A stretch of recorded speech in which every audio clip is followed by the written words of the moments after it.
to tackle the problem of rebuilding of Europe. Right? So let's be blunt. I would say after the Arab Spring, this is almost the same requirement.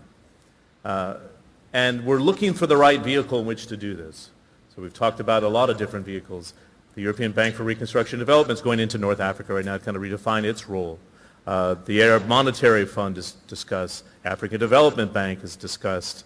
The World Bank, why create another institution? We have the International Monetary Fund there. Why don't they work in partnership, set up operations in North Africa to tackle this problem? So, Majid, I know you've discussed the Arab Stabilization Plan. It's starting to take shape here at the World Economic Forum. We've heard the pledges from DeVille. We don't need to recreate the wheel, but what are the best vehicles to say we can put funding in here, take the ideas that Mohammed and Ellen put on the table, Tarek says he's got this with Silitech, and set up a structure that's extremely efficient to identify growth areas and the best USP for a country. What's Morocco good at? What's Tunisia good at? What's Libya good at? What's Egypt good at? Apply that funding in a very direct way so we can move forward out of the theoretical into the practical. Thanks, John. Well, looking back at the historical example you gave, the US did what it did in post-war Europe with a political objective, which was to stop the spread of communism. Likewise here in this region, regardless of what people think about Islamist politics or democracy or the changes that are taking place, everybody can agree that extremism and instability are our common enemy, and that the youth unemployment crisis is a major driver of that. Now, through the Arab Stabilization Plan, what we've been trying to do is focus on the infrastructure space, which is one of the key themes of this summit as well. This region, according to the World Bank, needs $75 to $100 billion a year of infrastructure spending.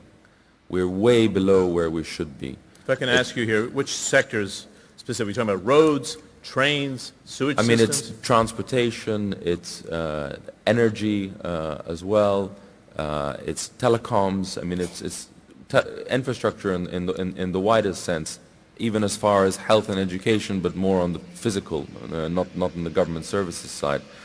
I mean, it's 5% of government spending in this region goes on infrastructure compared to 15% in China.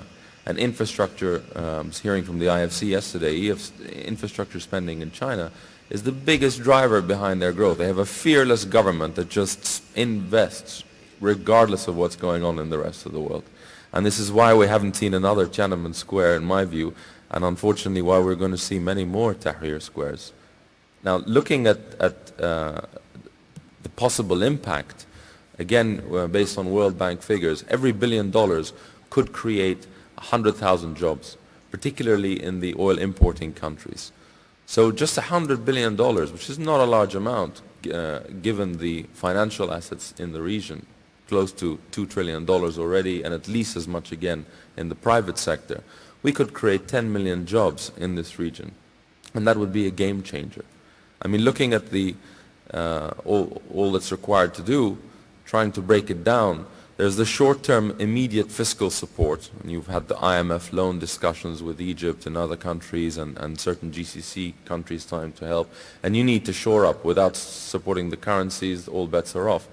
Then you've got the longer-term generational type reforms that are needed, which we've been talking about for the decade or so in SMEs and in education from KG all the way up, legal reforms, etc. But in the middle, in this 3 to 8 year period, we've got to make the transition in a stable manner. And the first thing to do is addressing inclusive job-creating growth. And in our view, the infrastructure investment is a major way to do that. We have the capital in the region, and the know-how is available in the West, not the capital today. There must be a way of marrying the two and enabling that. Tarek, what would you think would be a good institutional structure